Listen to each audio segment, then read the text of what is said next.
Bapak Ibu, selamat malam. Selamat bergabung dalam pembinaan warga jemaat.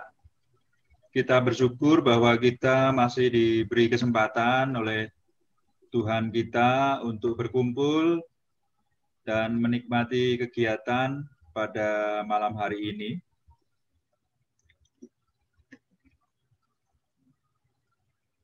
Pada malam hari ini, sebagaimana telah kita baca bersama, kita akan bersama-sama belajar tentang sasaran, pola amanat agung yang disampaikan oleh Tuhan Yesus. Kita mengingat lagi Matius 28, terutama ayat 18 sampai dengan 20, bahwa kepada Tuhan Yesus telah diberikan kuasa di surga dan di bumi. Oleh karena itu, kita sebagai murid diminta untuk menyampaikan kabar baik, menjadikan semua orang sebagai murid Tuhan Yesus, dan mengajak mereka untuk dibaptis dalam nama Bapa, Anak, dan Roh Kudus. Kita juga mengajar, demikian juga untuk memberikan contoh seperti yang diperintahkan oleh Tuhan kepada kita.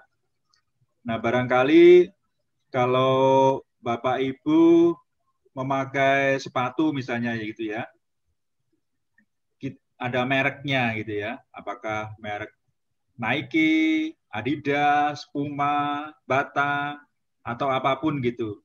Nah, apakah Bapak Ibu bangga dengan merek-merek tersebut?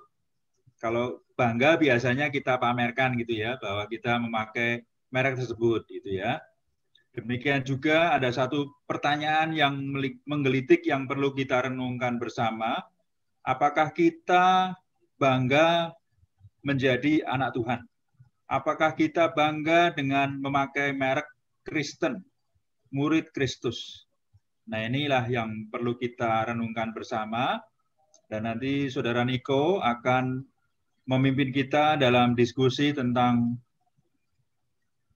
sasaran, pola pelaksanaan dari amanat agung ini. Nah, untuk memulai kegiatan kita pada malam hari ini, kami mohon kepada Pendeta Edi SS untuk membuka dalam doa. Silakan Pak Edi. Ya, mari kita berdoa. Bapa di surga, kami bersyukur di malam hari ini kami boleh kembali belajar tentang pola amanat agung yang Kau berikan kepada kami, khususnya tentang sasaran. Kiranya Engkau memberkati untuk Nikolas yang sudah mempersiapkan dengan baik. Kiranya semua yang disampaikannya pada malam hari ini boleh menjadi berkat bagi kami dan boleh menjadi bahan yang baik bagi kami, untuk kami boleh mengerti siapa kami sekaligus apa yang Tuhan amanatkan pada kami. Berkati waktu di depan, biarlah semuanya memuliakan dan untuk kemuliaan nama Tuhan. Di dalam nama Tuhan Yesus Kristus kami berdoa. Amin. Amin. Terima kasih. Dan untuk selanjutnya kita persilahkan kepada Saudara Niko untuk memimpin diskusi pada malam hari ini. Silakan Niko. Ya, terima kasih Pak Edi dan Pak Anton. Selamat malam Bapak Ibu, Shalom. Bersyukur malam hari ini kita bisa sama-sama sekali lagi untuk belajar ya dalam PWJ hari ini. Dan secara khusus hari ini saya sangat bersyukur karena bisa membagikan materi khususnya dalam mengenai pola pelayanan amanat agung khususnya dalam hal sasaran. Nah, jujur saya gugup Bapak Ibu. Jadi nanti kalau misalnya pas saya menjelaskan agak terlalu cepat, mohon dimaklumi ya. Tapi saya akan berusaha tetap kontrol supaya nggak terlalu cepat. Nanti jadinya malah nge-rap gitu ya, dan nggak jelas ngomong apa. Oke. Hari ini kita akan sama-sama belajar mengenai pola pelayanan amanat agung. Nah, kita masuk dalam rangkaian pelajaran terakhir dalam kelas berbuah. Nah, kemarin kita sudah belajar dan Pak Edi sudah mengajarkan kepada kita dalam pembahasan materi bahwa lingkup pelayanan kita adalah seluruh dunia.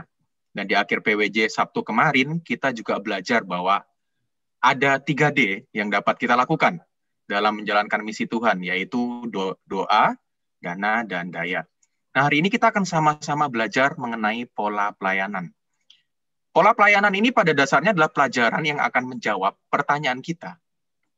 Ketika kita masuk ke dalam suatu bidang pelayanan, entah itu pelayanan misi kepada suku terabaikan, pelayanan kepada pemuda remaja, pelayanan kepada sekolah minggu, pelayanan kepada bapak-bapak, ibu-ibu, atau pelayanan diakonia, dan berbagai pelayanan dalam bidang lainnya. Nah, ketika kita terjun dalam pelayanan itu, apa yang perlu kita kerjakan di sana, apa yang menjadi sasaran kita, dan apa yang akan menjadi strategi kita dalam melakukannya. Dan hari ini kita akan sama-sama belajar dari apa yang Alkitab dan Tuhan Yesus sendiri pesankan kepada kita, khususnya melalui kacamata amanat agung yang Ia berikan. Nah, saya akan memulai pembahasan materi kita hari ini dengan sebuah cerita, Bapak Ibu. Nah, kita bisa lihat di slide yang ada di layar kita masing-masing, ada sebuah gambar tentang sebuah rumah yang sangat besar, gitu ya. Jadi ada sebuah cerita tentang seorang yang kaya. Tapi dia bukan cuma seorang yang kaya, dia adalah seorang yang baik hati dan dermawan.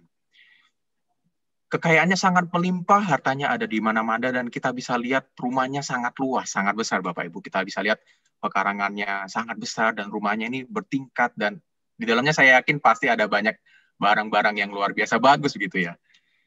Nah, karena rumah yang sangat besar juga, dia juga punya pelayan yang sangat banyak. Dan sang pemilik rumah ini bukan cuma kaya hatinya, tapi juga kepada pelayan-pelayannya. Dia adalah seorang yang sangat baik kepada pelayannya, dan karena dia sangat mengasihi pelayannya, begitu juga pelayan-pelayan yang ada di dalam rumahnya ini sangat mengasihi sang pemilik rumah. Suatu hari diceritakan sang pemilik rumah akan pergi ke luar negeri karena ada suatu urusan yang perlu dilakukan. Dia perlu pergi beberapa bulan, dan ia menitipkan rumahnya ini kepada para pelayannya. Sebelum dia berangkat, dia menitipkan satu pesan, bahwa ada satu masalah yang urgent, satu masalah yang sangat perlu diselesaikan. Kita bisa lihat di gambar adalah ada genteng yang bocor. Dan genteng yang bocor ini pas banget letaknya ada di atas dari kamar sang pemilik rumah. Jadi kita bisa bayangkan Bapak Ibu kalau misalnya genteng bocor ini nggak cepetan diselesaikan, nggak cepetan diperbaiki, kamar dari sang pemilik rumah ini mungkin akan kebanjiran gitu ya, karena sekarang di Indonesia lagi musim hujan yang begitu deras gitu ya. Nah, setelah sang pemilik rumah ini pergi, beberapa hari kemudian, sang pelayan ini melihat-lihat sekeliling rumah, gitu ya. Dia lihat di luar lagi hujan, dan dia lihat ke pekarangan, kok rumputnya tinggi-tinggi ya kayaknya. Lalu dia mengumpulkan pelayan yang lainnya dan berkata, kira-kira apa yang harus kita lakukan supaya kita bisa tetap merawat rumah ini tetap bagus, tetap baik, dan kita juga bisa membanggakan Tuhan kita ketika ia pulang nanti. Dan ketika ia lihat pekarangan di luar karena rumputnya tinggi-tinggi, dia bersama pelayan yang lainnya pun langsung potong itu rumput, rapikan semua yang ada di taman, karena keadaan sedang hujan deras. Dia berharap dengan dia merapikan semuanya itu, pekarangan rumah jadi bagus dan gak banjir, Bapak Ibu. Setelah itu dia lihat lagi ke rumah, lihat apa yang bisa diperbaiki. Terus dia lihat, cat yang ada di rumah itu, di tembok luar tuh udah mulai mengelupas karena sering hujan. Lalu dia bersama dengan pelayan lainnya berinisiatif mengecat dinding luar rumah sambil membeli cat sendiri, Bapak Ibu. Wah, sangat bagus ya. Nah, setelah itu mereka mengecat dan mereka lihat lagi sekeliling rumah apa yang bisa mereka lakukan supaya bisa membanggakan tuannya ini. Mereka bersih-bersih, mereka cuci mobil, cuci motor, sampai setiap sudut-sudut yang ada di dalam rumah tuh bersih kinclong semuanya. Dengan harapan ketika sang tuan pulang, mereka bisa menjadi seorang hamba yang dibanggakan. Jadi seorang pelayan yang dibanggakan oleh tuannya. Nah, singkat cerita, sang tuan pulang ke rumah dari urusannya yang ada di luar negeri. Dan ketika sang tuan ini pulang, dia bertanya satu hal kepada para pelayannya itu. Dan pertanyaannya tentunya mengenai genteng yang bocor tadi. Bagaimana genteng yang bocor itu? Apakah sudah dibereskan? Apakah sudah dibetulkan? Dan ketika mendengar pertanyaan si tuan ini, para pelayan itu langsung bingung, Bapak Ibu. Mereka lupa akan satu hal penting, satu pesan penting yang disampaikan oleh tuannya. Dan kita bisa lihat sendiri, kalau genteng bocor nggak cepetan diselesaikan, mungkin itu kamar sang tuan udah banjir dan banyak perabotan di dalam kamarnya sudah rusak. Nah, ketika mendengar cerita ini, mungkin kita sudah bisa menebak ke arah mana akhirnya, begitu ya Bapak Ibu. Dan memang, Tuhan kita sendiri, Tuhan Yesus, sebelum ia meninggalkan bumi ini dan kembali ke surga, sebelum ia naik ke surga, Tuhan juga mengumpulkan murid-muridnya dan memberikan satu pesan, satu amanat kepada mereka. Satu pesan yang kita kenal dalam Matius pasal 28 ayat 18 sampai 20. Kalau boleh saya mau minta tolong satu orang dari kita untuk membacakan bagi kita semua. Ada yang bersedia?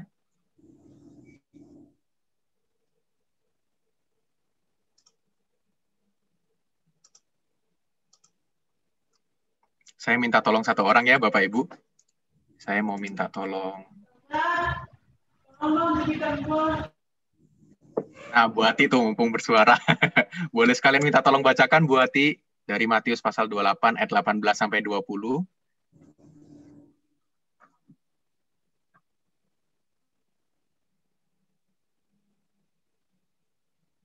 Bu Ati bisa? Saya bisa, Pak Niko. Oh, boleh, silakan Bu Kristina. Yesus mendekati mereka dan berkata, "Kepadaku telah diberikan segala kuasa di surga dan di bumi. Karena itu pergilah, jadikanlah semua bangsa muridku dan baptislah mereka dalam nama Bapa." Ini hilang tulisannya. Dan Anak dan Roh Kudus. Tulisannya hilang.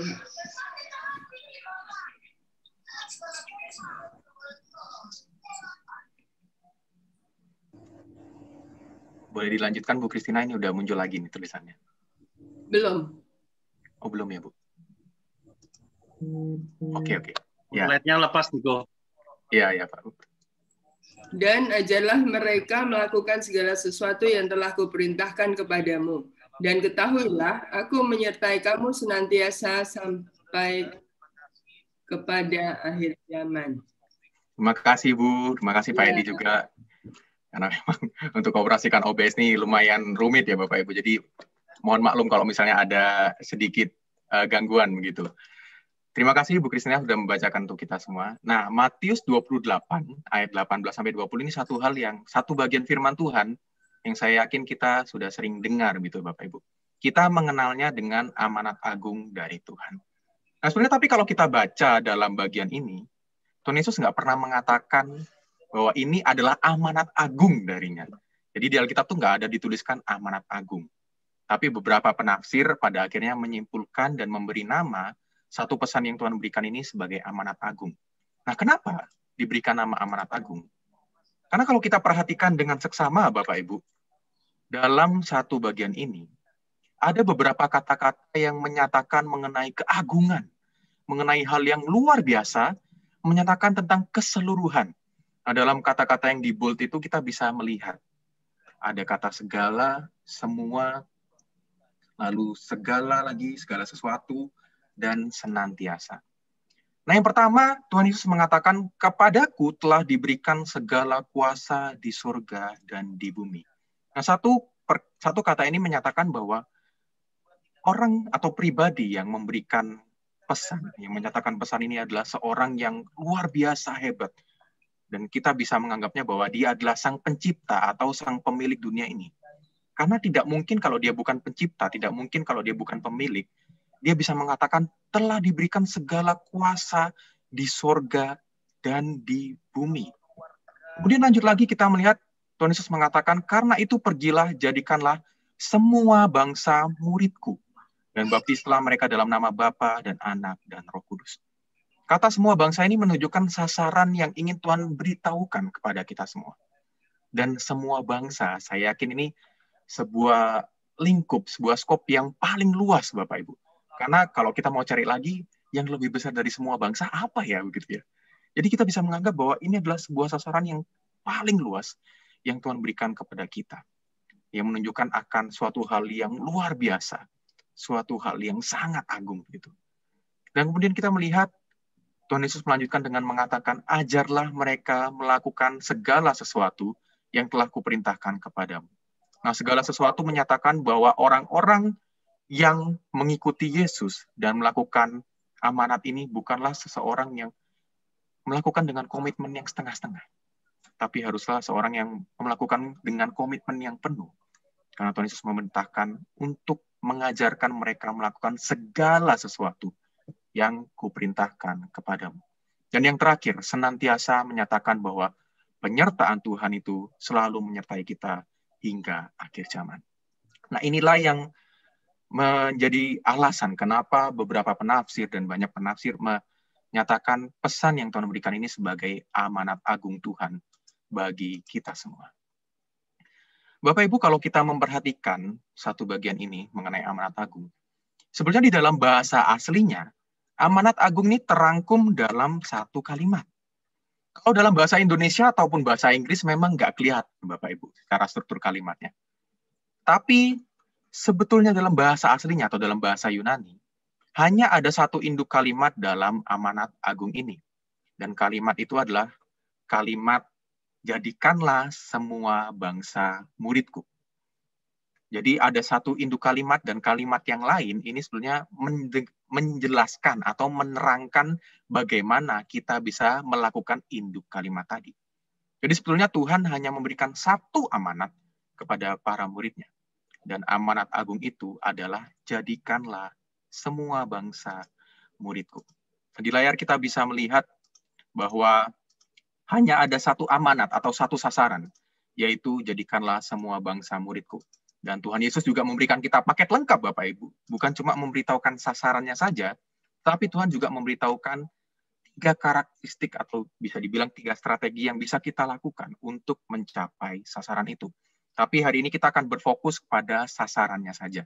Dan nanti di bulan April, kalau nggak salah, kita baru akan membahas mengenai 3 karakteristik ini. Jadikanlah semua bangsa muridku. Nah, Bapak Ibu, ini adalah satu amanat yang Tuhan berikan kepada kita. Tapi sayangnya, seringkali gereja-gereja yang ada malah salah fokus. Gereja-gereja malah mengabaikan satu amanat yang penting ini. Ada gereja-gereja yang hanya fokus pada perintilan-perintilan yang kita bisa lihat tadi, entah dalam karakteristik yang pertama, karakteristik yang kedua, ataupun karakteristik yang ketiga. Sehingga terkadang ada gereja yang hanya berfokus membina jemaat, tapi lupa tidak mengutus mereka keluar. Ada juga gereja yang sebaliknya. Mereka berfokus mengutus misionaris, berfokus mengutus orang-orang ke dalam ladang misi, tapi mereka lupa membina jemaat-jemaat yang ada. Oleh karena itu nanti kita akan sama-sama belajar apa yang seharusnya dilakukan untuk mencapai amanat agung ini.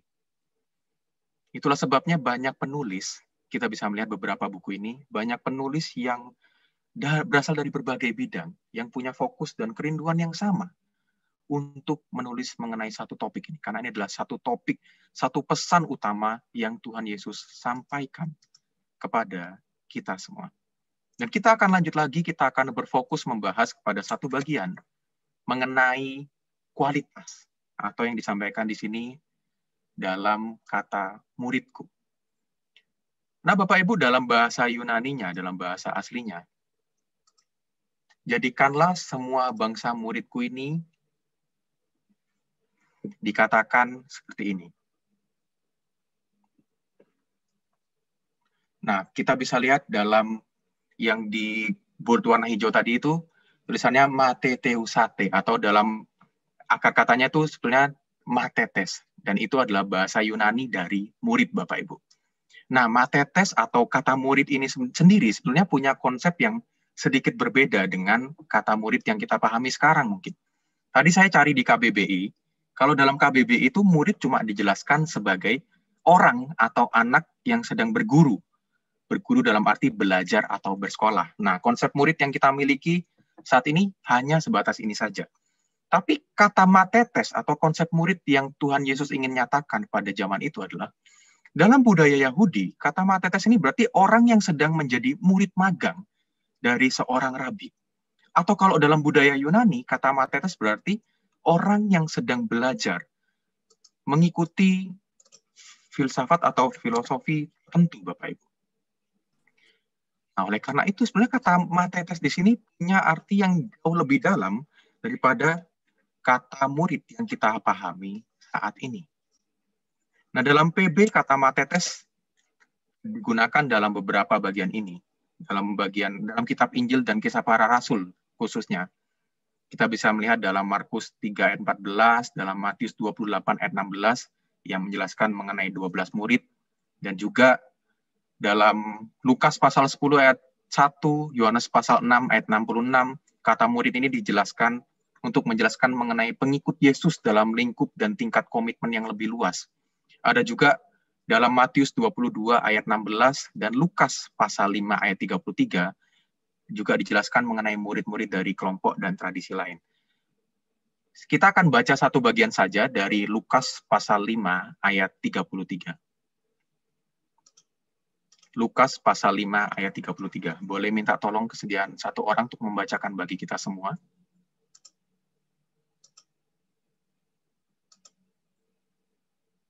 Lukas pasal 5 ayat 33.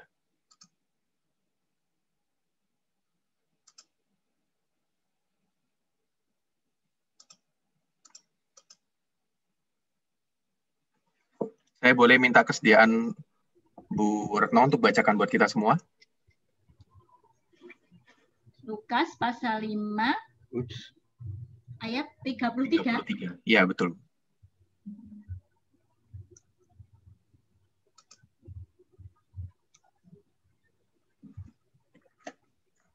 Hal berpuasa. Orang Farisi itu berkata pula pada Yesus, murid-murid Yohanes sering berpuasa dan sembahyang. Demikian juga murid-murid orang Farisi. Tetapi murid-muridmu makan dan minum. Sudah. Terima kasih Bu Retno. Nah, sebenarnya saya mau kasih tahu kalau kata murid-murid, kan di sana dijelaskan ada murid-murid Yohanes, murid-murid orang Farisi, dan murid-murid Yesus sendiri. Nah, kata murid yang digunakan tuh sama-sama matetes. Jadi sebenarnya kata murid itu sendiri, penggunaannya dalam zaman Yesus tuh cukup luas. Bukan hanya kepada orang Kristen atau murid-murid Yesus saja, tetapi juga dari kelompok dan tradisi lain. Nah, intinya, kata murid atau matetes pada zaman itu merujuk pada orang-orang yang mengikuti ajaran dan kehidupan sang gurunya kemanapun ia pergi. Dalam arti sebenarnya maupun dalam kiasan. Nah, pemuritan pada waktu itu adalah orang-orang yang mengikuti dengan dekat, baik mengenai ajaran dari sang guru maupun teladan kehidupan dari sang guru. Itulah kenapa kata murid pada konteks zaman Yesus punya arti yang lebih dalam daripada kata murid yang kita maknai sekarang. Nah, pada waktu itu, Yesus sama dengan para rabi yang ada. Ia memanggil dan mengumpulkan murid-murid untuk menyertainya.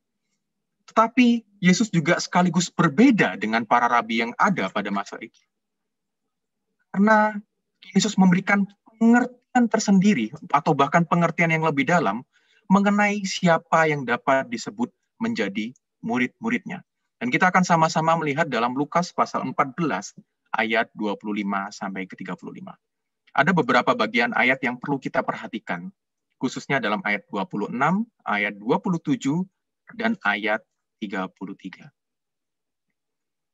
Nah, Bapak Ibu, dalam ayat 26, Tuhan Yesus mengatakan, jikalau seorang datang kepadaku dan ia tidak membenci bapaknya, ibunya, istrinya, anak-anaknya, saudara-saudaranya laki-laki atau perempuan, bahkan nyawanya sendiri, ia tidak dapat menjadi muridku. Lalu Tuhan Yesus melanjutkan, barang siapa tidak memikul salibnya dan mengikut aku, ia tidak dapat menjadi muridku. Dan terakhir di ayat 33, Tuhan Yesus mengatakan, demikian pula lah tiap-tiap orang di antara kamu yang tidak melepaskan dirinya dari segala miliknya, tidak dapat menjadi muridku. Nah, kalau kita baca di satu bagian ini, secara khusus dalam ayat 28 sampai 32, kalau kita baca Bapak Ibu, kita bisa lihat bahwa mengikut Yesus ini bukan suatu hal yang bisa dilakukan dengan komitmen yang setengah-setengah, gitu Bapak Ibu. Tuhan Yesus menyatakan bahwa untuk mengikut Yesus, untuk menjadi murid Yesus, perlu sebuah komitmen yang matang, perlu persiapan yang matang. Mengikut Yesus adalah sebuah hal yang radikal dan perlu komitmen yang kuat. Karena dalam Lukas pasal 6 ayat 40, Tuhan Yesus mengatakan bahwa pada akhirnya nanti kita akan menjadi sama seperti guru kita. Pada akhirnya nanti para murid, kita sendiri yang adalah murid-murid Yesus, tujuan akhirnya adalah menjadi serupa dengan Yesus sendiri. Nah, Bapak Ibu, ada sebuah anekdot, kalau sekarang mungkin ngomongnya meme gitu ya. Kita boleh baca sama-sama. Jadi dalam anekdot ini, Tuhan Yesus seperti berkata demikian. Hei, apakah kamu mau menjadi pengikutku? Nggak perlu khawatir. Aku nggak benar-benar peduli apakah kamu akan taat dengan perintahku, apakah kamu akan menaati firmanku, apakah kamu akan mengubah gaya hidupmu atau tidak. Nggak perlu khawatir buat itu. Kamu cuma perlu berkata percaya kepadaku dan menyebut dirimu sebagai orang Kristen. Nah, Bapak Ibu, kalau kita baca ini, kira-kira Tuhan Yesus benar-benar berkata seperti demikian nggak, Bapak Ibu? Kira-kira apakah ini yang benar-benar Tuhan Yesus inginkan dalam diri para murid-muridnya? Enggak ya? Betul, Bu Kristina. Karena ini adalah sebuah anekdot atau mungkin meme yang diberikan. Gitu. Tapi kenyataannya, orang-orang Kristen zaman sekarang seringkali mengikut Tuhan tuh hanya seperti ini, Bapak Ibu. Memang tidak semua, tapi banyak orang-orang Kristen yang menjadi Kristen, yang menjadi pengikut Tuhan, tapi dengan komitmen setengah-setengah. Bahkan ada beberapa orang, beberapa gereja yang kita tahu, menyatakan bahwa mereka ikut Tuhan hanya untuk mendapatkan kemakmuran, hanya untuk mendapatkan berkat Tuhan. Tapi ketika mereka mengalami suatu hal yang tidak mengenakkan, ketika mereka mengalami penderitaan, mereka langsung goyah dalam imannya. Dan sebetulnya Bapak Ibu, ini bukan cuma dialami oleh orang-orang dewasa. Saya izin untuk sharing sedikit. Jadi waktu saya skripsi, saya sedikit membahas tentang kondisi kerohanian atau spiritualitas anak-anak muda Kristen saat ini. Jadi saya dalam skripsi itu membaca beberapa riset yang dilakukan oleh Badan Barna Research di Amerika dan Bilangan Research Center yang dilakukan di Indonesia. Jadi mereka meneliti, membagikan survei kepada beberapa anak muda yang kelahiran di atas 95, kelahiran tahun 1995 atau di atas 2000. Jadi mereka ini masuk dalam generasi Z, sekarang kita mengenalnya.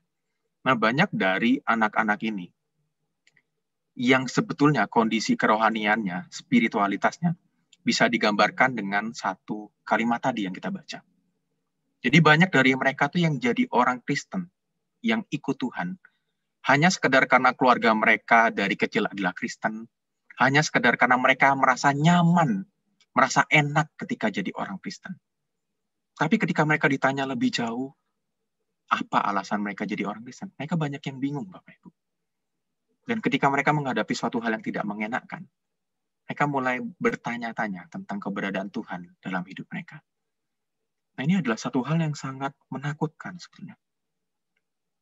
Dalam bukunya, Not a Fan, seorang penulis bernama Kyle Idleman menyatakan demikian. Ada orang-orang yang mengikut Kristus hanya sebagai seorang fan atau seorang penggemar yang antusias. Dalam bukunya, dia menyatakan, di dalam Injil, Yesus tidak pernah terlalu tertarik pada fans, pada penggemar, yaitu orang-orang yang ingin berada cukup dekat dengan dia, sehingga mereka bisa mendapatkan manfaatnya saja. Tapi tidak terlalu dekat sehingga mereka sampai harus mengorbankan sesuatu. Tuhan Yesus hanya mencari orang yang mengikutinya dengan komitmen penuh. Nah, Bapak Ibu, satu statement yang disampaikan oleh Kyle Idleman ini sangat menampar kita sebagai orang Kristen. Gitu ya. Karena kita harus berhati-hati. Jangan-jangan selama ini kita hanya sekedar menjadi penggemar atau fan dari Tuhan Yesus. Yang hanya mau mengikut Tuhan Yesus untuk mendapatkan manfaat. Tetapi kita juga nggak mau terlalu dekat.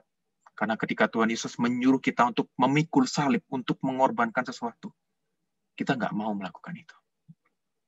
Nah, ia mengatakan bahwa Tuhan Yesus hanya mencari seorang murid yang berkomitmen secara penuh.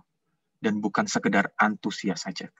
Kalau kita baca dalam beberapa buku ini, dalam buku Not a Fan, dalam buku Radical, dalam buku Follow Me yang ditulis oleh David Platt, kemudian dalam beberapa buku berikutnya, menumbuhkan murid-murid sejati, Casey Love, atau The Radical Disciple. Kita akan melihat betapa menjadi murid Yesus itu adalah suatu hal yang radikal, Bapak Ibu. Mungkin selama ini kata-kata radikal menjadi suatu hal yang bermakna negatif bagi kita. tapi sebetulnya untuk mengikut Yesus. Kata radikal ini adalah suatu hal yang positif dan harus kita lakukan. Dan kalau kita belum memahami apa artinya menjadi murid Yesus, kita belum memahami apa artinya menjadi murid Yesus, kalau kita belum menangkap betapa radikalnya kemuridan sendiri. Nah, kita bisa melihat dari konsep murid ini, bahwa Tuhan Yesus mengambil istilah murid yang umum pada masanya, dan menggunakannya untuk menggambarkan hubungan kita dengannya. Bukan hanya hubungannya dengan para muridnya saat itu, tetapi hubungan Tuhan Yesus dengan kita juga saat ini. Dan dari gambaran hubungan itu, Tuhan Yesus menjelaskan ketentuan, syarat, tuntutan kemuridan yang sejati terhadapnya. Dan syarat itu melampaui semua model yang ada, semua model kemuridan pada masa Tuhan Yesus sendiri. Oleh karena itu, Bapak Ibu, ketika Tuhan Yesus memberikan mandat kepada murid-muridnya untuk menjadikan semua bangsa muridnya yang kita baca dalam Matius 28 tadi, Tuhan Yesus tidak sedang berbicara tentang memenangkan orang-orang yang sekedar menjadi fan, menjadi penggemar, atau penganut ajarannya saja. Tapi Tuhan Yesus memberikan misi kepada kita, murid-muridnya, adalah untuk melipat gandakan murid-murid yang penuh komitmen untuk melakukan segala sesuatu yang telah Yesus perintahkan. Oleh karena itu, kita belajar satu paradigma ini, ya Bapak Ibu. Seharusnya ketika kita menjadi murid Kristus, sasaran kualitas yang mau kita capai adalah kita terus bertumbuh ke dalam segala hal ke arah Kristus. Ketika kita melihat pribadi dan karya Kristus, kita juga jadi rindu untuk punya hubungan pribadi yang dekat dengan Tuhan. Kita semakin memahami pengajarannya. Kita semakin memiliki kedewasaan karakter. Dan kita semakin rindu mengerjakan untuk melayani Tuhan.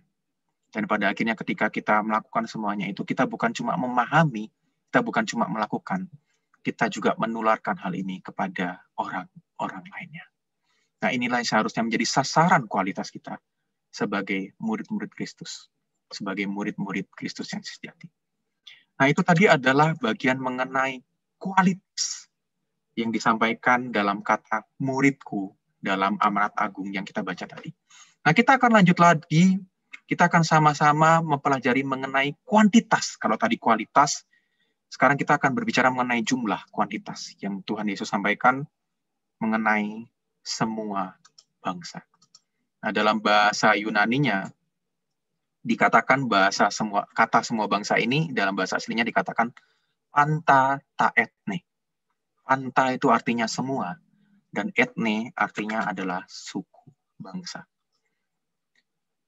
Bapak Ibu, ketika Tuhan Yesus menyampaikan suku bangsa ini, nah ini sebetulnya merujuk dan menjadi sebuah gema dari apa yang Tuhan telah janjikan di sepanjang sejarah. Kita lihat dalam Kejadian pasal 12 ayat 1 sampai 3.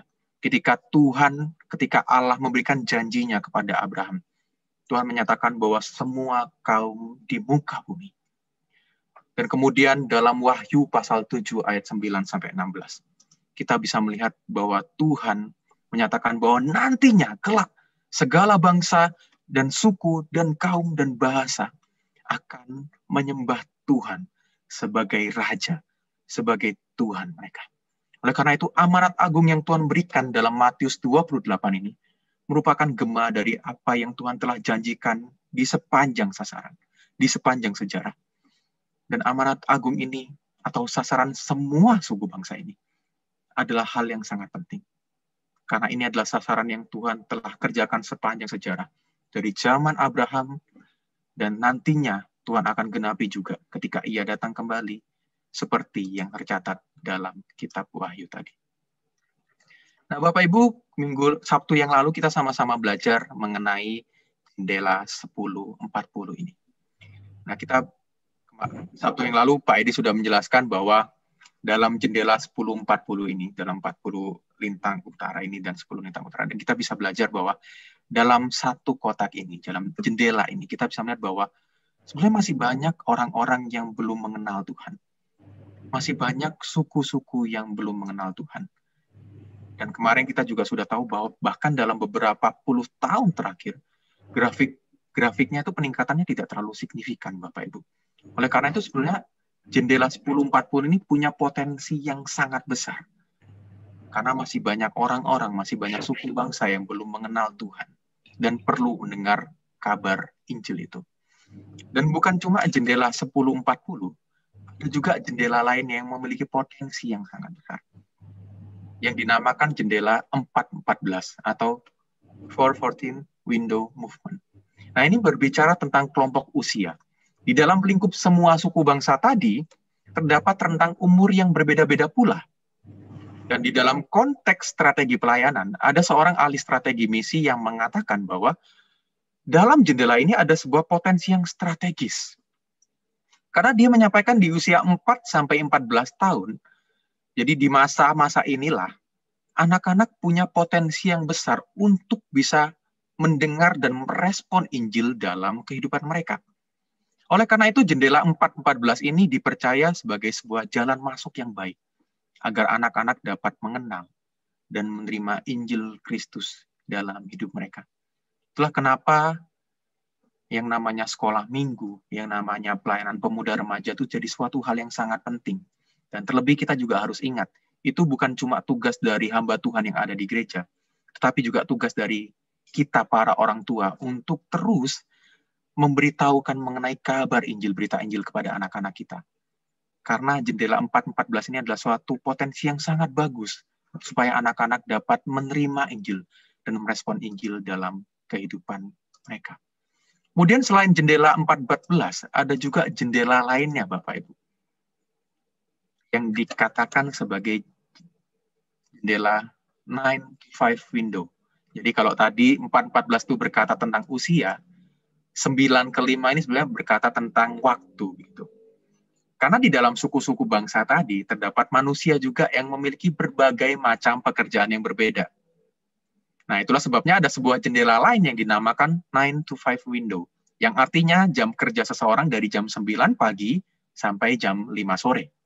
Nah, di Indonesia sendiri sebagian besar dari kita menghabiskan waktu kita setidaknya 6-8 jam. Di dalam sehari itu dihabiskan untuk bekerja. Nah, itulah sebabnya ada seorang ahli strategi misi yang mengatakan bahwa ini juga merupakan suatu potensi yang besar untuk bisa memberitakan Injil, memberitakan kabar baik kepada segala suku bangsa. Karena di dalam waktu yang ada ini, di dalam pekerjaan kita bisa membagikan Injil. Dan kita tahu sendiri bahwa setengah hari kita mungkin ya, sebagian besar waktu kita juga dihabiskan dengan kita bekerja. Oleh karena itulah, jendela 9-5 ini jadi sebuah potensi yang sangat besar dan potensi yang sangat bagus untuk memberitakan Injil, kabar baik. Nah, Bapak Ibu, ada sebuah ilustrasi tentang Coca-Cola. Jadi, beberapa tahun yang lalu, tahun 2000-an gitu ya, Coca-Cola ini punya suatu visi begitu ya. Jadi, mereka mengatakan, hand of Coke, the hand of every person on the planet. Jadi mereka tuh punya satu visi yang besar bahwa mereka pengen di segala penjuru dunia ini, di segala penjuru planet ini, setiap orang yang ada itu bisa kenal sama yang namanya Coca-Cola. Mereka bisa pegang satu kaleng Coca-Cola. Dan visi yang mereka punya ini benar-benar diwujudkan, Bapak Ibu.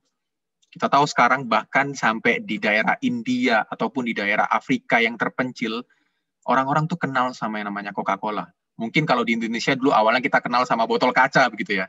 Tapi sekarang Coca-Cola udah pakai kaleng dan kita tahu bahwa Coca-Cola ini sampai saat ini sudah ada di segala penjuru dunia. Nah, Bapak Ibu, sebetulnya ketika kita melihat gitu ya.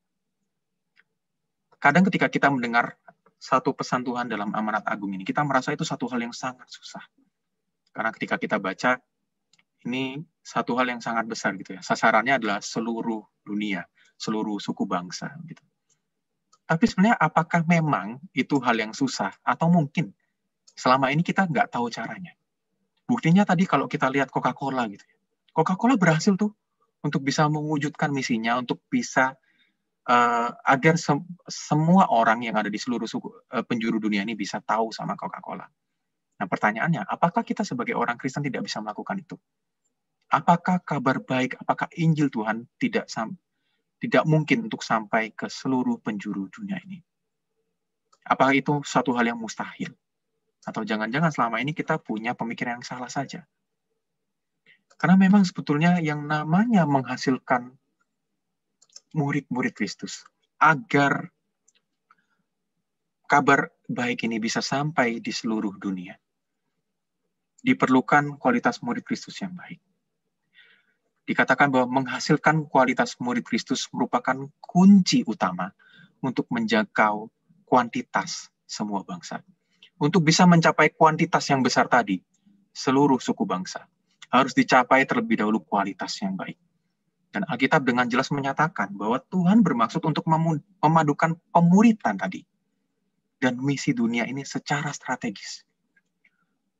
Bukankah Tuhan Yesus secara sengaja mempersatukan keduanya dalam amanat agungnya? Tuhan Yesus mengatakan, pergilah, jadikanlah semua bangsa muridku. Tuhan Yesus mempertemukan antara kuantitas dan kualitas ini dalam satu amanat agung. Seorang penulis buku, Bill Hull, dalam bukunya The Disciple Making Church mengatakan demikian. Kalau gereja belum menjadikan pemuritan sebagai agenda utama, penginjilan dunia ini hanyalah sebuah angan-angan. Karena tidak mungkin memenangkan dunia ini hanya melalui penambahan rohani semata. Tuhan merindukan adanya pelipat gandaan rohani. Tuhan Yesus bermaksud memenangkan dunia ini dengan strategi pelipat gandaan rohani melalui pemuritan yang intensional. Itulah kenapa sebenarnya pemuritan dan misi adalah dua hal yang berkaitan erat. Cambio memberikan kita sebuah ilustrasi yang sangat baik. Cambio menyatakan bahwa hubungan antara pemuritan dan misi ini seperti sebuah sepeda yang punya dua roda. Pemuritan menjadi roda belakang, menjadi sebuah penggerak yang memberikan daya. Dan misi itu seperti roda depan yang memberikan arah atau tujuan atau sasaran dari mana gereja itu akan bergerak. Dan kedua hal tadi diperlukan untuk adanya suatu keseimbangan dan adanya suatu pergerakan. Tapi sayangnya saat ini gereja-gereja seringkali malah melihat dua hal ini sebagai dua hal yang berbeda, Bapak Ibu. Ada beberapa gereja yang sangat mementingkan pemuritan, tapi mereka lupa untuk melakukan misi Tuhan. Dan begitu juga sebaliknya seperti yang saya katakan tadi. Ada gereja-gereja yang berfokus untuk mengutus misionaris, mengutus orang-orang di garda depan pelayanan misi. Tapi mereka melupakan pemuritan dalam gereja mereka. Karena kalau gereja hanya melakukan pemuritan, tapi tidak melakukan misi, itu hanya seperti recycle, Bapak Ibu. Hanya akan terus berputar-putar dalam gereja tersebut, tetapi mereka tidak akan mempunyai arah. Murid-murid yang sudah dibentuk tadi akan bingung kemana arah mereka, karena gereja tersebut tidak melakukan misi. Tetapi gereja-gereja yang hanya melakukan misi, tetapi tidak melakukan pemuritan, hanya akan menjadi gereja-gereja yang terus mengutus, tapi mereka tidak punya orang-orang yang mau diutus tadi. Oleh karena itu, pemuritan dan misi ini adalah dua hal yang sangat berkaitan erat dan keduanya sangat penting untuk gereja lakukan. Oleh karena itu, di akhir, sebetulnya sasaran akhir pelayanan kita sebagai murid-murid Tuhan tidak cuma berhenti pada pertobatan atau bahkan pertumbuhan saja. Melainkan ketika pelayanan itu menghasilkan murid-murid Kristus yang menjadi pekerja, yang memenuhi tempat dan panggilannya di dalam dunia untuk membawa orang-orang memuliakan Tuhan. Dalam amanat agung yang Tuhan berikan, Tuhan hanya memberikan satu amanat, jadikanlah semua bangsa muridku. Tapi dalam satu amanat tersebut Tuhan dengan jelas menyatakan bahwa ada kuantitas yang harus dicapai, dan juga ada kualitas yang harus dipenuhi. Dalam satu sasaran itu, Tuhan mengatakan bahwa kuantitas yang akan kita tuju adalah semua bangsa. Tapi kita juga harus ingat, ada kualitas yang harus dipenuhi, yaitu menjadi murid-murid Tuhan yang sejati, bukan sekedar menjadi penggemar atau fan dari Tuhan. Ketika hal ini bisa dilakukan, saya percaya bahwa nantinya, sampai pelosok dunia ini, orang-orang dapat mengenal Tuhan. Ketika kita dapat melakukan amanat agung ini dengan pelipat gandaan murid tadi, kita akan bisa memenuhi amanat yang Tuhan berikan ini. Nah, Bapak Ibu, seperti genteng bocor tadi, apakah kita sudah sadar bahwa kita sudah melakukan amanat agung Tuhan? Atau jangan-jangan seperti para pelayan tadi, kita malah fokus pada hal-hal yang kecil yang sebetulnya itu tidak Tuhan inginkan. Kita malah lupa kepada problem utama. Problem yang sangat penting, yaitu genteng yang bocor tadi. Kepada amanat agung yang Tuhan berikan.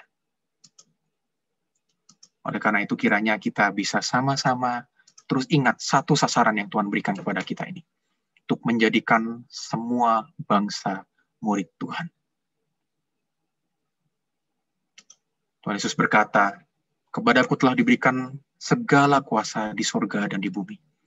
Karena itu pergilah, jadikanlah semua bangsa muridku, dan baptislah mereka dalam nama Bapa dan Anak dan Roh Kudus. Dan ajarlah mereka melakukan segala sesuatu yang telah kuperintahkan kepadamu. Dan ketahuilah, aku menyertai kamu senantiasa sampai kepada akhir zaman." Bapak Ibu, jangan lupakan satu kalimat terakhir yang Tuhan katakan kepada kita. Tuhan bukan cuma memberikan pesan, memberikan amanat, memberikan sasaran kepada kita. Tapi Ia juga menyatakan bahwa Ia akan menyertai kita senantiasa di dalam mencapai tujuannya tersebut. Nah, kiranya materi hari ini boleh mengingatkan kita akan amanat agung, akan sasaran yang harusnya kita tuju dalam pola pelayanan kita ini. Sekian untuk materi hari ini. Untuk Bapak Ibu yang mungkin ada pertanyaan, ada yang bingung, ada yang kurang jelas, boleh bertanya. Dan mungkin kalau ada yang kurang, nanti Pak Edi atau Pak Anton juga boleh membantu untuk menambahkan. Saya kembalikan kepada Pak Anton. Terima kasih untuk penyampaian paparan tentang pola amanat agung. Dan kita memberikan kesempatan kepada Bapak Ibu jika ada yang ingin mendapatkan klarifikasi lebih lanjut. Silakan.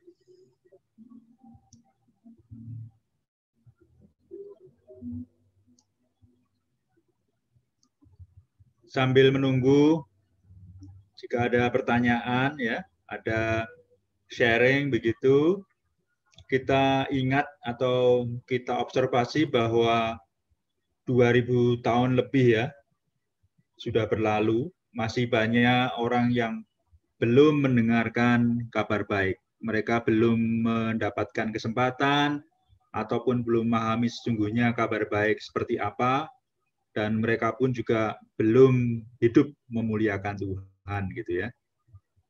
Kita juga ingat bahwa kegiatan yang kita lakukan sebetulnya bukan kegiatan sendirian ya. Menjadi tanggung jawab Pak Edi saja, atau Niko saja, atau Pipka saja gitu ya. Tetapi tugas kita semua gitu ya. Kita diberi kepercayaan, ya, diberi mandat, diberi amanat oleh Tuhan Yesus supaya menyampaikan kabar baik. Pekerja sedikit, jumlah yang bekerja di ladang Tuhan pada masa Tuhan Yesus juga sedikit gitu ya. Tetapi anehnya pada masa sekarang juga masih dianggap sedikit gitu ya. Padahal banyak orang yang ke gereja. Kalau kita perhatikan statistik yang sempat kita lihat di tingkat global kan lebih dari 30% ya, mulai banyak. 30% di antara 7 miliar lebih ya, hampir 8 miliar gitu ya. Nah, program-programnya juga banyak, tetapi kita masih merasa bahwa pekerja sedikit. Nah, bagaimana dengan peran Bapak Ibu semua? Nah, itu yang dinantikan ya, yang diharapkan Bapak Ibu semuanya terlibat dalam kegiatan sesuai dengan talenta yang Tuhan berikan kepada kita semua gitu. Silakan, apakah ada yang ingin menanggapi? Kita juga merasa bahwa sepertinya pekerja yang cukup itu belum ada dari satu masa ke masa berikutnya ya. orang-orang yang lebih senior, orang-orang yang telah meninggalkan kita, sudah bekerja, sudah melaksanakan tanggung jawab mereka, tetapi rupanya itu belum cukup, ya. Nah, diharapkan kita juga terlibat dalam proses penyampaian kabar baik ini. Nah, bila kuasa kegelapan menyerang bagian paling strategis dalam pelayanan umat Tuhan di dunia ini, nah, menurut Bapak, Ibu, saudara-saudara semua, kira-kira di mana yang akan diserang ini? Nah, kita harus juga waspada, ya. Dia akan menyerang pada bagian pusatnya, dia akan senantiasa menghambat supaya kabar baik ini tidak tersampaikan, gitu ya. Dia akan menghambat supaya tidak ada pekerja, tidak ada murid. Tadi kan ada sindiran, ada memes yang disampaikan oleh saudara Niko tadi, ya. Nah, kamu pokoknya ikut aja, ya bukan begitu, ya. Nah, itulah yang diserang. Nah, dampaknya kepada gereja kita, kepada proses kualitas murid-murid Tuhan Yesus, ya. Nah, bagaimana kita seharusnya memiliki kualitas kerohanian yang seperti diharapkan oleh Tuhan Yesus, pekerja yang penuh dengan pengabdian, gitu ya, yang menyerahkan secara mutlak kepada Kristus dan juga kehendaknya.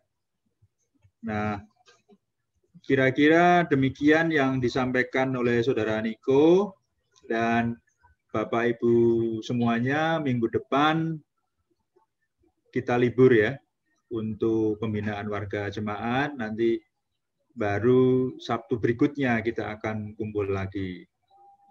Kita akan bersama-sama melanjutkan diskusi kita. Pak Anton? Ya, silakan. Saya bicara sebentar. Ya, silakan, Bu Indra. Saya sungguh diberkati, ya, dengan sharing pada malam hari ini. Bagi saya mengenai amanat agung ini, ketika kita melihat bahwa kita sudah diselamatkan itu, kita rindu juga bahwa orang lain juga mengalami keselamatan itu, gitu. Jadi ketika kita melihat bahwa jiwa-jiwa itu perlu diselamatkan, kita mengasihi mereka, kita otomatis kita ingin juga menyaksikan cinta kasih Tuhan kepada mereka, seperti itu. Jadi yang saya lakukan seperti kemarin saya ketika di Makassar dengan karyawan saya yang masih Muslim, kebetulan dia udah ikut saya 10 tahun, dan juga dia kebetulan ditinggalkan pacarnya dan juga orang tuanya meninggal, jadi dia sebatang kara. Saya bilang, kalau kamu mungkin bisa nggak merasa sendiri, ada Tuhan mestinya di dalam kepercayaan saya itu, Tuhan saya itu selalu menyertai kita, jadi kita nggak merasa sendiri. Saya bilang gitu. Coba kamu di channel-channel itu rohani Kristen, banyak ajaran-ajaran yang boleh kamu dengarkan seperti itu, supaya kamu juga merasa bahwa kira-kira kamu tuh kan butuh seseorang yang bisa menemani kamu, sepertinya nggak sendiri, seperti itu. Ya mungkin saya bisa seperti itu katakan kepada karyawan saya. Terus juga kemarin pas saya pulang, saya sebelumnya kan mau beli oleh-oleh pisang hijau gitu kan. Terus kebetulan yang menjual itu sedang bermain gitar gitu. Terus saya lihat di logonya ada kepercayaan lain seperti itu kan. Terus saya bilang, Om, suaranya bagus ya gitu, pinter main gitar gitu. Coba Om bisa datang ke gereja, bisa mendapatkan lagu-lagu yang bagus untuk bisa Om bisa menyanyi gitu. Terus dia malah menanggapinya dengan baik. Oh, saudara saya juga, kakak saya juga pendeta begini. Ya coba Om bisa terbuka ya, saya bilang begitu, untuk bisa datang beribadah ke gereja bersama dengan istri supaya mendapatkan damai sejahtera, dan juga Om bisa menyalurkan hobinya menyanyi dengan baik. Saya bilang gitu, karena banyak lagu-lagu Kristen itu bagus-bagus untuk bisa dinyanyikan. Saya bilang begitu. Ya intinya sebisa saya untuk menyampaikan kan saya membeli kan saya sebagai pembeli kan sebagai raja, jadi saya bisa mengutarakan seperti itu. Jadi saya juga sebagai bos dari karyawan saya bisa menyampaikan seperti itu karena saya ada ada wibawa yang harus saya sampaikan kepada karyawan saya seperti itu. Jadi ketika kita mengasihi seseorang, kita juga sudah dikasihi Tuhan terlebih dahulu, kita inginnya juga menyaksikan cinta kasih Tuhan itu kita nggak miliki sendiri, kita juga boleh saksikan kepada orang lain, walaupun mungkin terbatas, mungkin saya juga agak takut-takut, tapi saya rindu karena dimanapun berada saya ingin menyampaikan kesaksian bahwa saya itu juga ingin memberitakan bahwa setiap orang bisa diselamatkan seperti itu. Ya, terima kasih Pak Anton. Terima kasih Bu Hendra, kesaksian yang bagus ya, bagaimana kita mengabarkan kabar baik kepada orang-orang yang kita temui. Ya, soal mereka percaya atau tidak tentunya satu kuasa yang lain ya, yang Tuhan harapkan terjadi dalam kehidupan mereka. Nah, apakah ada rekan-rekan yang ingin kesaksian yang lain dalam konteks kehidupan yang berbeda? Ya, saya ada sedikit Pak Anton. Silakan Bu Christina. Ya baru mungkin kemarin ya. Jadi ada saya setelah tahu status yang ada di WA itu saya baru tahu Pak Niko, payah ya. Tapi nggak apa-apa, saya nggak merasa ketinggalan karena baru tahu status. Jadi ternyata yang pertama bahwa status itu 24 jam aja ya. Status yang ada di WA itu. Dan orang yang menaruh status di situ ya saya berpikir apakah dia tahu bahwa status itu kan bisa dilihat ya sebanyak orang yang ada di kontaknya dia kan ya. Ya kan, jadi kalau di HP saya tuh kontak saya tuh ada tukang jahit, ada tukang bakso, ada tukang banyak, maksudnya para pedagang yang ini Pak Niko, saya jualan pulsa soalnya Pak Niko. Jualan token listrik, jualan paket data gitu. Jadi pelanggannya itu ya gitu, ada tukang bakso, ada office boy dan seterusnya gitu ya. Jadi ada satu postingan atau status itu yang maksudnya ya Allah berikanlah bla bla bla, banyak hal. Berikanlah rezeki, berikanlah apalah, pokoknya banyak ya.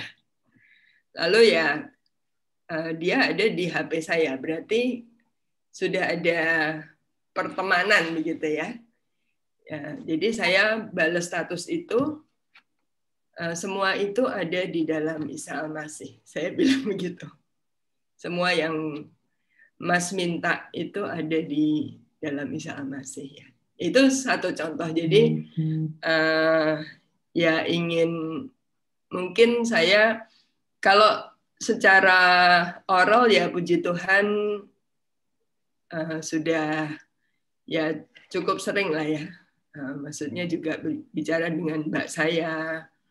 Kemarin mbak saya tiba-tiba di dapur nangis gitu. Banyak pergumulan dan ya ayo mbak kita berdoa seperti itu.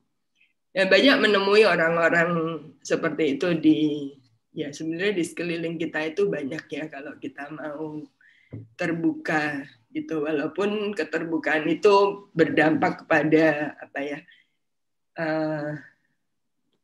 ada yang berdampak pada apa, kita jadi ada risiko-risiko gitu kan ya, kalau jadi kita membiarkan diri kita itu harus memperhatikan kesulitan-kesulitan mereka. Tetapi ya saya puji Tuhan Saya tahu bahwa kesulitan mereka saya bisa doakan.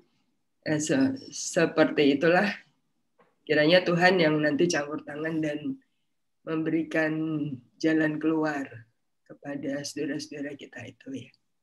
Begitu Pak Anton. Terima kasih Bu Christina.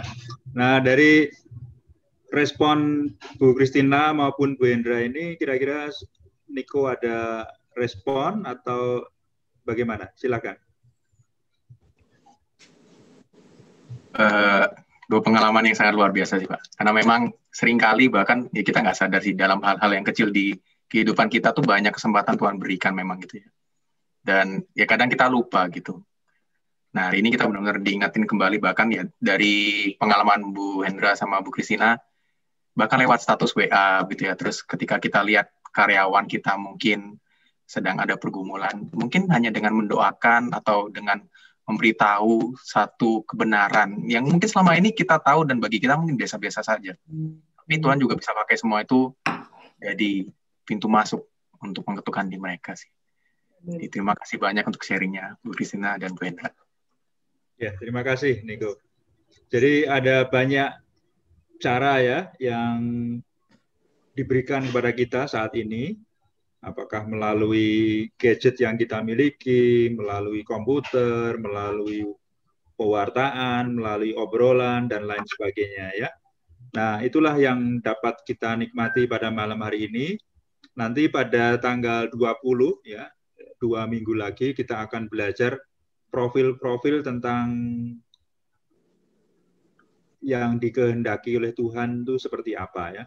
Dari mulai keterbebanan, kemudian juga dari apa yang dapat kita lakukan dalam kehidupan kita melalui talenta yang kita miliki dan lain sebagainya. Dan untuk menutup kegiatan kita pada malam hari ini, kita minta kesediaan Ibu Wati ya. Ibu Wati bisa minta kesediaan untuk tutup dalam doa ya Bu Wati ya. Baik, mari kita berdoa. Bapa di surga, Bapa yang kami puji dan sembah di dalam Yesus, betapa kami bersyukur Tuhan malam hari ini kami boleh belajar dan diingatkan kembali untuk amanat agung Tuhan Yesus. Mari Bapa, Engkau menolong kami supaya kami pun mau memberitakan kabar baik itu, baik di sekeliling kami, dimanapun kami berada Tuhan. Kami boleh peduli kepada orang-orang, terlebih-lebih yang belum mengenal Engkau Tuhan. Mari supaya kami senantiasa pun mau memberitakan kabar baik itu. Tuhan beri hikmat kepada kami, supaya kami bisa memberitakan itu kepada setiap orang Bapa yang kami jumpai, baik di sekitar rumah kami, baik kepada saudara kami maupun yang ada di handphone kami juga Tuhan lewat status-status yang disering seperti yang diseringkan Bu Christina tadi. Ajar kami Tuhan supaya semakin banyak Tuhan orang-orang menerima kabar baik, orang-orang menerima Tuhan Yesus, menerima keselamatan seperti yang Tuhan rindukan, seperti yang Tuhan mau Tuhan. Terima kasih Bapa. Biarlah Tuhan memberkati kami Bapa, supaya kami terus mengingat amanat Tuhan agung ini. Kami juga berdoa Tuhan untuk Pak Niko Tuhan yang malam hari ini kami diberkati lewat sharing. Kiranya Tuhan juga menolong dan memberkati perjalanan pelayanan selanjutnya Bapak. Terima kasih Bapak, kami malam hari ini berpisah lewat Zoom ini, kiranya Tuhan menolong dan memberkati kami dan mengingatkan kami kembali, besok kami boleh beribadah, baik lewat online maupun tatap muka Bapak. Terima kasih Tuhan, di dalam nama Tuhan Yesus kami berdoa dan bersyukur. Haleluya, amin.